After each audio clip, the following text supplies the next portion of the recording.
Assalamualaikum warahmatullahi wabarakatuh. Apa kabar semuanya? Semoga selalu dalam keadaan sehat dan selalu dalam lindungan Allah Subhanahu wa taala. Perkenalkan, saya Nur Aini. Saya mengampu mata kuliah akuntansi syariah. Pada kesempatan kali ini saya akan menjelaskan materi tentang akuntansi mudharabah. Nah, kita semua sudah tahu nggak apa sih mudharabah tersebut? Nah, di sini kita akan kupas tuntas tentang akuntansi mudharabah, yaitu pengertiannya, konsepnya, skemanya, pencatatannya, serta implementasinya di dalam keuangan syariah. Nah, mudharabah itu adalah akad kerjasama usaha antara pemilik dana atau di dalam syariah pemilik dana ini kita sebut dengan sahibul mal dengan pengelola dana. Kalau dalam syariahnya kita kenal dengan mudarib. Nah, di sini di mudharabah ini pemilik dana ini adalah atau sahibul mal ini adalah pemilik modal 100%.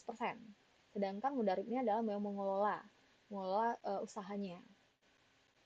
Tujuan akad dari mudharabah ini adalah untuk mewujudkan kemaslahatan ekonomi itu melalui kemitraan yang produktif, adil, dan transparan bagi kedua belah pihak. Dasar hukum mudharabah nih ada 3, yaitu ada Al-Quran, yang kedua hadis dan fatwa, yang ketiga ada PSAK 105. Karena ini adalah akuntansi syariah pasti berdasarkan prinsip-prinsip syariah. Pertama Al-Quran. Nah, bisa kita lihat di surah Al-Jumu'ah ayat 10 dan di surah An-Nisa ayat 29, yaitu tentang perdagangan yang didasari rasa suka sama suka. Nah, jika kita ingin melakukan suatu transaksi harus sama saling suka ya. Jangan ada keterpaksaan di salah satu pihak. Selanjutnya hadis dan fatwa. Di sini hadis riwayat Ibnu Majah dan fatwa DSN MUI nomor 107 garis miring DSN strip MUI garis miring 4 garis miring 2000 dan PSAK 105 untuk pernyataan standar akuntansi keuangan 105. Di sini standar akuntansi keuangan yang mengatur pengakuan, pengukuran, dan penyajian akad mudharabah. Selanjutnya rukun dan syarat mudharabah. Nih ada para pihak. Para pihaknya yaitu pengelola dan pemilik dana, sahibul mal dan mudarib. Selanjutnya ada modal. Modal di sini harus tunai ya, tunai, terus jelas hukum jumlahnya dan diserahkan penuh. Selanjutnya ada keuntungan. Untuk pembagian keuntungan ini berdasarkan nisbah yang telah disepakati. Ini di dalam kontraknya sudah dijelaskan nisbah keuntungannya itu berapakah 40-60 atau 30-70 atau 50-50, tergantung dari kesepakatan bersamanya. Selanjutnya ada sigat. Di sini ada ijab dan kabul. Nah, maksudnya di sini ada serah terima. Nah, ada serah terima yang jelas secara lisan atau tulisan. Sebaiknya ada tulisannya ya, harus ada legalnya. Harus secara tertulis biar nanti ketika ada buktinya, kalau terjadi sesuatu kita ada buktinya. Selanjutnya ada untuk ketentuan kerugian. Kalau untuk kerugian finansial, kalau di akad mudharabah ini kerugian finansial itu ditanggung sepenuhnya oleh pemilik dana. Itu jika terjadi disebabkan oleh risiko bisnis kegagalan, misalnya bangkrut. Saya apalagi sekarang perekonomian kita ya lagi turun, misalnya karena kurang laku sehingga terjadinya bangkrut. Nah, itu sepenuhnya ditanggung oleh pemilik dana. Tapi kalau jika terjadinya kelalaian atau kecurangan yang dilakukan oleh pengelola dana, itu yang bertanggung jawab itu adalah pengelola dananya. Nah, ini adalah untuk akad mudharabah. Nah, jenis-jenis mudharabah. Nah, mudharabah ini ada 2, ada mudharabah mutalakah dan mudharabah muqayyadah. Kalau mudharabah mutalakah ini investasinya tidak terikat. Jadi, pemilik dana ini memberikan kebebasan sepenuhnya kepada pengelola dana, baik itu dari menentukan jenis usahanya seperti apa, lokasinya, cara pengelolaannya seperti apa. Jadi untuk mudharabah mutalakah ya, pemilik dananya memberikan kebebasan sepenuhnya kepada pengelola dana. Tapi sedangkan untuk mudharabah muqayyadah ini investasinya terikat. Jadi pemilik dana ini memberikan batasan atau syarat tertentu kepada pengelolanya. Selanjutnya mekanisme akad mudharabah di sini pasti pertama ada pengajuan, yaitu kita mengajukan proposal usahanya. Di sini ada nanti melakukan kesepakatan nisbahnya berapa, dan kalau jika akadnya sudah melakukan transaksi akad ya, ada melakukan akad atau perjanjian kerjasama. Nah, kalau sudah akad sudah disetujui, berarti kita nanti ada selanjutnya ada penyerahan. Modal diserahkan 100% oleh sahibul mal kepada mudarib untuk pengelola dana. Selanjutnya di sini setelah dana diserahkan, modal diserahkan, mudarib dia mengelola usaha itu secara profesional. Nah, setelah usaha tersebut berlangsung, pasti nanti ada laporan hasil usaha itu yang dilakukan oleh pengelola dana itu secara periodik. Dan nanti ada namanya bagi hasil ya, ada pembagian keuntungan. Nah, selanjutnya prinsip pembagian keuntungan ya prinsip ada dua, ada revenue sharing dan profit sharing. Kalau revenue sharing ini itu bagi hasil itu berdasarkan pendapatan kotornya. Kalau profit sharing itu bagi hasil itu berdasarkan laba bersih usaha. Nah, ini tadi di akuntansi mudarabahnya berdasarkan PSAK 105. Itu ada pengakuan, pengukuran, dan penyajian. Jadi untuk pengakuan, investasi itu diakui saat kas atau aset non kas ya. Itu diserahkan kepada pengelola dana. Jadi itu nanti berupa kas, ada dan berapa non kas, berapa aset atau non aset. Contohnya non aset itu contohnya kayak mobil, gedung, mesin, nah gitu ya. Jadi itu investasi ini diakui pada saat penyerahan. Nah, kalau untuk pengukuran, kas diukur tuh sejumlah yang dibayarkan. Berapa yang dibayarkan? Kalau untuk non kas itu diukur sebesar nilai wajarnya saat penyerahan. Misalnya harga mobil berapa nih, pada saat itu mobil tuh harganya misal 100 juta. Nah, pengukurannya 100 juta. Selanjutnya penyajian. Nah, ini disajikan sebagai investasi. Kalau di mudarabah kalau disajikan sebagai, kalau pemilik dana itu dia disajikan sebagai investasi mudarabah namanya. Tapi kalau untuk pengelola itu dana sirkah temporer namanya. Untuk jurnal akuntansinya, untuk dia kalau untuk penyerahan modal di sini pemilik dana itu mencatat penyerahan modal itu sebagai investasi mudarabah kas. Investasi mudarabahnya di debit, kasnya di kredit. Tapi kalau untuk pengelola dana, catatannya adalah kas di debit, dana sirkah temporernya di kredit. Nah, gitu ya. Ini contoh kasus dan perhitungannya. Misalnya uh, Bapak A, misalnya uh, menyerahkan modal kepada B sebesar 100 juta dengan nisbah keuntungan, dengan nisbahnya adalah 60% untuk pemilik dan dan mudaribnya, berarti A ini adalah, misalnya A ini adalah pemilik modal dan B ini adalah mudaribnya. Jadi A ini menyerahkan modal kepada B dengan keuntungan A-nya 60%, B-nya 40%. Dengan laba usahanya 10, dan di sini setelah beroperasional dapatlah laba usahanya itu 10 juta. Nah, untuk menghitung keuntungannya, berarti untuk menghitung keuntungannya, porsi keuntungannya adalah berarti untuk pemilik berarti 60% dikali dengan 10 juta. Berarti pemiliknya dapat 6 juta. Sedangkan untuk mudarib 40% dikali 100 juta. 10 juta dari laba usaha ya, berarti dapatnya 4 juta. Jadi porsi keuntungannya pemiliknya 6 juta, pengelolanya 4 juta. Ini penerapan mudarabah itu bisa di lembaga perbankan, itu bisa pembiayaan modal kerja dan produk tabungan atau deposito syariah, itu bisa di BMT atau BMT dan UMKM, itu pendanaan usaha mikro biasanya ya, pendanaan usaha mikro dengan sistem bagi hasil yang adil. Dan bisa kita lihat juga di pasar modal, di instrumen investasi seperti sukuk mudarabah, nanti ada tuh, nanti kita untuk materi selanjutnya ada sukuk ya, kita belajar sukuk. Sukuk itu adalah uh, kayak kalau di konvensional itu namanya obligasi, kalau di sini namanya sukuk yang di pasar modal ya. Kelebihan dari risiko mudarabah, nih keunggulannya adalah yang pertama keadilan dalam pembagian hasil, mendorong produktivitas real, bebas dari unsur riba. Kalau risikonya adalah moral hazard atau tidak jujuran, kerugian bisnis secara alami, dan kesulitan pengawasan hariannya. Jadi kesimpulannya, mudarabah merupakan tulang punggung sistem bagi hasil Islam yang menggabungkan modal dan keahlian secara adil.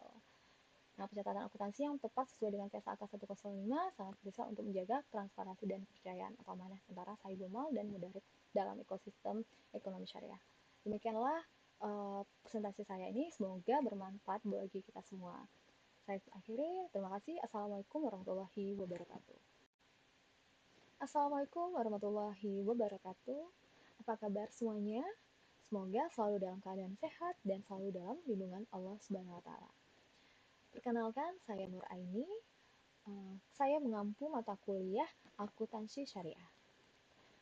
Pada kesempatan kali ini, saya akan menjelaskan materi tentang akuntansi mudharabah. Nah, kita semua sudah tahu nggak apa sih mudharabah tersebut? Nah, di sini kita akan kupas tuntas tentang akuntansi mudharabah, yaitu pengertiannya, konsepnya, skemanya, pencatatannya, serta implementasinya di dalam keuangan syariah.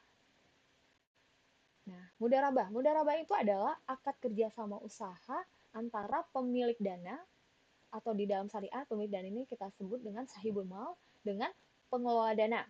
Kalau dalam syariahnya kita kenal dengan mudarib. Nah, di sini di mudharabah ini pemilik dana ini adalah atau sahibul mal ini adalah pemilik modal 100%. Sedangkan mudarib ini adalah yang mengelola usahanya. Tujuan akad dari mudharabah ini adalah untuk mewujudkan kemaslahatan ekonomi itu melalui kemitraan yang produktif, adil, dan transparan bagi kedua belah pihak. Dasar hukum mudharabah nih ada tiga, yaitu ada Al-Quran, yang kedua hadis dan fatwa, yang ketiga ada PSAK 105. Karena ini adalah akuntansi syariah pasti berdasarkan prinsip-prinsip syariah. Pertama Al-Quran. Nah, bisa kita lihat di surah Al-Jumu'ah ayat 10 dan di surah An-Nisa ayat 29, yaitu tentang perdagangan yang didasari rasa suka sama suka. Nah, jika kita ingin melakukan suatu transaksi harus sama saling-saling suka ya. Jangan ada keterpaksaan di salah satu pihak. Selanjutnya hadis dan fatwa. Di sini hadis riwayat Ibnu Majah dan fatwa DSN MUI nomor 107 garis miring DSN strip MUI garis miring 4 garis miring 2000 dan PSAK 105 untuk pernyataan standar akuntansi keuangan 105. Di sini standar akuntansi keuangan yang mengatur pengakuan, pengukuran, dan penyajian akad mudharabah. Selanjutnya rukun dan syarat mudharabah. Nih ada para pihak. Para pihaknya yaitu pengelola dan pemilik dana, sahibul mal dan mudarib. Selanjutnya ada modal. Modal di sini harus tunai ya, tunai, terus jelas hukum jumlahnya dan diserahkan penuh. Selanjutnya ada keuntungan. Untuk pembagian keuntungan ini berdasarkan nisbah yang telah disepakati. Ini di dalam kontraknya sudah dijelaskan nisbah keuntungannya itu berapakah 40-60 atau 30-70 atau 50-50, tergantung dari kesepakatan bersamanya. Selanjutnya ada sigat, di sini ada ijab dan kabul. Nah, maksudnya di sini ada serah terima. Nah, ada serah terima yang jelas secara lisan atau tulisan. Sebaiknya ada tulisannya ya, harus ada legalnya, harus secara tertulis biar nanti ketika ada buktinya, kalau terjadi sesuatu kita ada buktinya. Selanjutnya ada untuk ketentuan kerugian. Kalau untuk kerugian finansial, kalau di akad mudharabah ini kerugian finansial itu ditanggung sepenuhnya oleh pemilik dana. Itu jika terjadi disebabkan oleh risiko bisnis kegagalan, misalnya bangkrut. Saya apalagi sekarang perekonomian kita ya lagi turun, misalnya karena kurang laku sehingga terjadinya bangkrut. Nah, itu sepenuhnya ditanggung oleh pemilik dana. Tapi kalau jika terjadinya kelalaian atau kecurangan yang dilakukan oleh pengelola dana, itu yang bertanggung jawab itu adalah pengelola dananya. Nah, ini adalah untuk akad mudharabah. Nah, jenis-jenis mudharabah. Nah, mudharabah ini ada dua, ada mudharabah mutalakah dan mudharabah muqayyadah.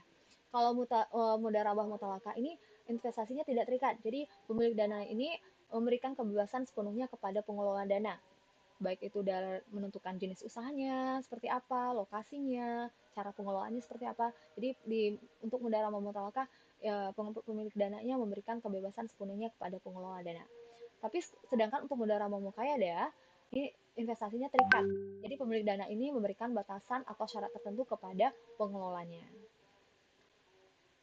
Selanjutnya mekanisme akad mudharabah di sini pasti pertama ada pengajuan, yaitu kita mengajukan proposal usahanya. Di sini ada nanti melakukan kesepakatan nisbahnya berapa, dan kalau jika akadnya sudah melakukan transaksi akad ya, ada melakukan akad atau perjanjian kerjasama. Nah, kalau sudah akad sudah disetujui, berarti kita nanti ada selanjutnya ada penyerahan. Modal diserahkan 100% oleh sahibul mal kepada mudarib untuk pengelola dana. Selanjutnya di sini setelah dana diserahkan, modal diserahkan, mudarib dia mengelola usaha itu secara profesional. Nah, setelah usaha tersebut berlangsung, pasti nanti ada laporan hasil usaha itu yang dilakukan oleh pengelola dana itu secara periodik. Dan nanti ada namanya bagi hasil ya, ada pembagian keuntungan. Nah, selanjutnya prinsip pembagian keuntungan ya prinsip ada dua, ada revenue sharing dan profit sharing. Kalau revenue sharing ini itu bagi hasil itu berdasarkan pendapatan kotornya. Kalau profit sharing itu bagi hasil itu berdasarkan laba bersih usaha. Nah, ini tadi di akuntansi mudarabahnya berdasarkan PSAK 105. Itu ada pengakuan, pengukuran, dan penyajian. Jadi untuk pengakuan, investasi itu diakui saat kas atau aset non kas ya. Itu diserahkan kepada pengelola dana. Jadi itu nanti berupa kas, ada dan berapa non kas, berapa aset atau non aset. Contohnya non aset itu contohnya kayak mobil, gedung, mesin, nah, gitu ya. Jadi itu investasi ini diakui pada saat penyerahan. Nah, kalau untuk pengukuran, kas diukur tuh sejumlah yang dibayarkan. Berapa yang dibayarkan? Kalau untuk non kas itu diukur sebesar nilai wajarnya saat penyerahan. Misalnya harga mobil berapa nih, pada saat itu mobil tuh harganya misal 100 juta. Nah, pengukurannya 100 juta. Selanjutnya penyajian. Nah, ini disajikan sebagai investasi. Kalau di mudarabah kalau disajikan sebagai, kalau pemilik dana itu dia disajikan sebagai investasi mudarabah namanya. Tapi kalau untuk pengelola itu dana sirkah temporer namanya. Untuk jurnal akuntansinya, untuk dia kalau untuk penyerahan modal di sini pemilik dana itu mencatat penyerahan modal itu sebagai investasi mudarabah kas. Investasi mudarabahnya di debit, kasnya di kredit. Tapi kalau untuk pengelola dana, catatannya adalah kas di debit, dana sirkah temporernya di kredit. Nah, gitu ya. Ini contoh kasus dan perhitungannya. Misalnya Bapak A, misalnya uh, menyerahkan modal kepada B sebesar 100 juta dengan nisbah keuntungan, dengan nisbahnya adalah 60% untuk pemilik dan dan mudaribnya, berarti A ini adalah, misalnya A ini adalah pemilik modal dan B ini adalah mudaribnya. Jadi A ini menyerahkan modal kepada B dengan keuntungan A-nya 60%, B-nya 40%. Dengan laba usahanya 10, dan di sini setelah beroperasional dapatlah laba usahanya itu 10 juta. Nah, untuk menghitung keuntungannya, berarti untuk menghitung keuntungannya, porsi keuntungannya adalah berarti untuk pemilik berarti 60% dikali dengan 10 juta. Berarti pemiliknya dapat 6 juta. Sedangkan untuk mudarib 40% dikali 100 juta. 10 juta dari laba usaha ya, berarti dapatnya 4 juta. Jadi porsi keuntungannya pemiliknya 6 juta, pengelolanya 4 juta. Ini penerapan mudarabah itu bisa di lembaga perbankan, itu bisa pembiayaan modal kerja dan produk tabungan atau deposito syariah, itu bisa di BMT atau BMT dan UMKM, itu pendanaan usaha mikro biasanya ya, pendanaan usaha mikro dengan sistem bagi hasil yang adil. Dan bisa kita lihat juga di pasar modal, di instrumen investasi seperti sukuk mudarabah, nanti ada tuh, nanti kita untuk materi selanjutnya ada sukuk ya, kita belajar sukuk. Sukuk itu adalah kayak kalau di konvensional itu namanya obligasi, kalau di sini namanya sukuk yang di pasar modal ya. Kelebihan dari risiko mudarabah, nih keunggulannya adalah yang pertama keadilan dalam pembagian hasil, mendorong produktivitas real, bebas dari unsur riba. Kalau risikonya adalah moral hazard atau tidak jujuran, kerugian bisnis secara alami, dan kesulitan pengawasan hariannya. Jadi kesimpulannya, mudarabah merupakan tulang punggung sistem bagi hasil Islam yang menggabungkan modal dan keahlian secara adil. Nah, pencatatan akuntansi yang tepat sesuai dengan PSAK 105 sangat besar untuk menjaga transparansi dan kepercayaan atau amanah antara sahibul mal dan mudarib dalam ekosistem ekonomi syariah. Demikianlah presentasi saya ini, semoga bermanfaat bagi kita semua. Saya akhiri, terima kasih. Assalamualaikum warahmatullahi wabarakatuh.